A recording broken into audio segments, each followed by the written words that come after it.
नमस्कार, सीने आजकल सीएम इंडिया टीवी से मैं सोनी कुमार पिंटू। अभी रामसहर में हम पहुंचे हुए हैं। लक्ष्मी प्रपन्न जीयर स्वामी जी महाराज के शिष्य आए हुए हैं। भागवत महापुराण का कथा चल रहा है।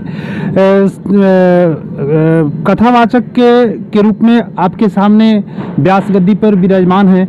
उनसे एक ही चीज़ जानना चाहेंगे सर कि जो कथा प्रवचन होता है जितने दिनों तक चलता है लोग पूरे भक्तिमय हो जाते हैं, और जैसे ही कथा की समापन होता है उसके बाद फिर वही कहानी लोगों में शुरू हो जाती है।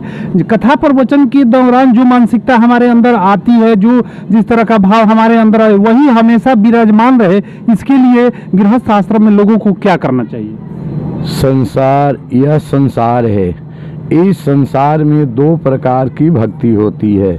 एक भक्ति को तैलवत भक्ति कहते हैं, एक को घृतवत भक्ति कहते हैं। जब कथा होती है तो उसमें सब लोग भक्तिमय हो जाते हैं, भक्तिमय वातावरण हो जाता है, सब उसी प्रकार के कृष्ण और राम में रम जाते हैं। और जैसे कथा समाप्त होती है वैसे ही पूर्व में लग जाते हैं। इसका मतलब है कि कथा वह ताप है, वह उष्णता प्रदान करती है। जैसे घृत है, ठंडक पा करके जम जाता है। घी है, जब ताप देते हैं तो वह लिक्विड या तरल बन जाता है, और जैसे ताप समाप्त होता है पुनः वह जम जाता है। वैसे ही कथा एक ऊर्जा है, एक सत्ता है, एक शक्ति है। जिन जीवों में घृतवत भक्ति है उसको तरल बना देती है, और कथा हकते ही वह पुनः वही में लग जाते हैं। इसका मतलब है कि उनमें से वैसे कुछ लोगों को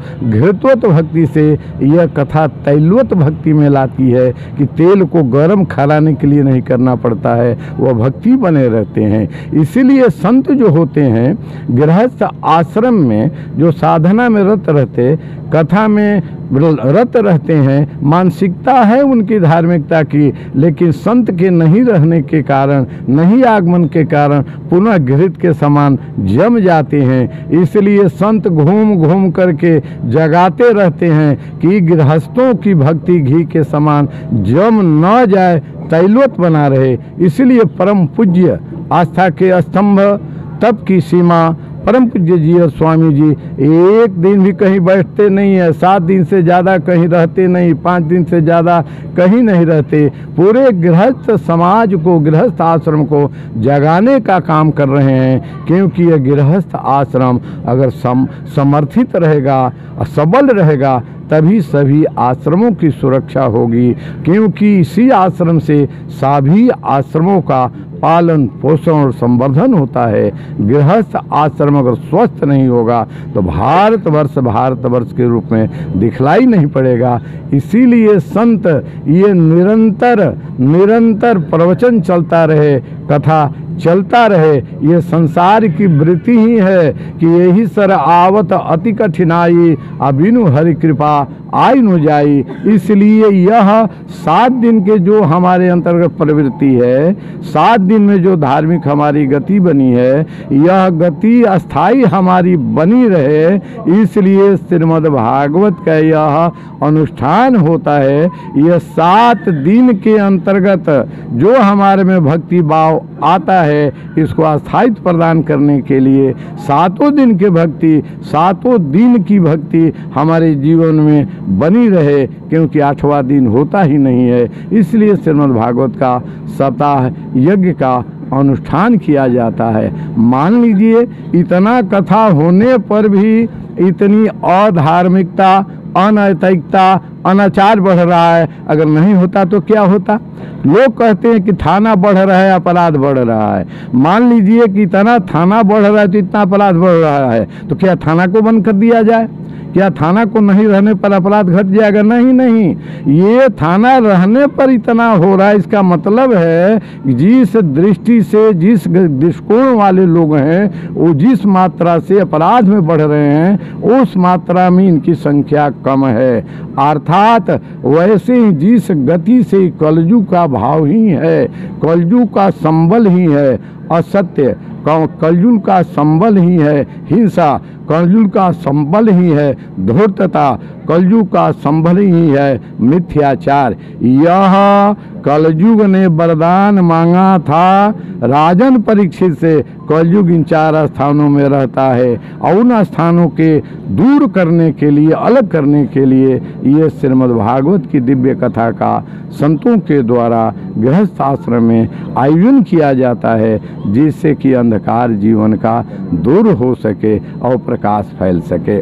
एक अंतिम सवाल, अभी जैसे कि यहाँ जो भी कार्यक्रम है मंच के माध्यम से मैं नहीं बताना चाहता हूँ, और भी किसी तरह का जो सांस्कृतिक कार्यक्रम होता है, नाच गान का कार्यक्रम होता है, तो काफ़ी लोगों की भीड़ देखी जाती है। जैसे ही भागवत महापुराण हर कीर्तन इस सब की बात आती है तो संख्या कम होती है, जबकि सबके दिलों में रहता है कि नहीं भगवान से भेंट हमें भी हो जाए। फिर ऐसा क्यों होता है? आपने बिल्कुल सही बात कही। आपने 3rd क्लास रेलवे डाबा में भीड़ बहुत देखा होगा। जी जी। AC फर्स्ट क्लास में कोई भीड़ देखा है?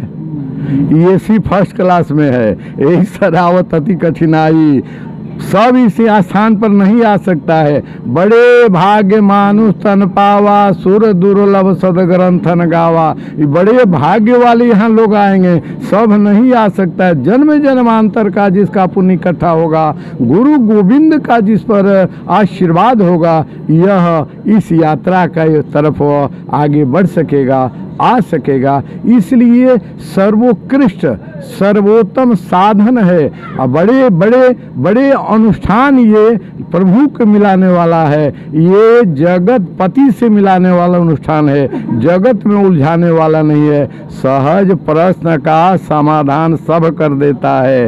ये जीवन का सबसे कठिन प्रश्न है, जीव का, जीवात्मा का, आत्मा का परमात्मा से मिलन का। और मिलन का पथ पर सभी नहीं चल सकता है, वही चलेगा जो जिस पर गुरु गोविंद कृपा होगी। क्योंकि यही सर आवत अति कठिनाई, कठिनाई क्यों नहीं है, अति कठिनाई है। क्योंकि गृह कार्य नाना जंजाला, इतने जंजाल में संसार में फंसे हैं कि सब नहीं आएगा। ये अनुष्ठान जो परमेश्वरी परिवार के द्वारा किया गया है, क्या आपको लगता है एक जन्म का पुण्य होगा? एक लोग का इसमें निष्ठा काम कर नहीं, कितने समय से इसमें आस्था काम कर रही है।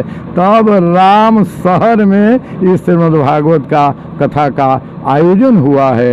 अब इतना विश्वास रखना है कि 3rd क्लास का डब्बा भीड़ है, ये भी सब VIP ये लोग होते हैं इसमें 1st क्लास में। जी बहुत बहुत धन्यवाद। अभी हम बात कर रहे थे गुरुजी से, जो जिनके माध्यम से बताया गया कि यह 1st क्लास की भीड़ है, जनरल में भीड़ काफ़ी ज़्यादा होता है। ऐसे ऐसे आयोजनों में वही लोग जुड़ते हैं जिस पर भगवान की कृपा होती है। कैमरामैन संदीप कुमार सिंह के साथ मैं सीने आजकल CM हिंदी TV भोजपुर आरा से।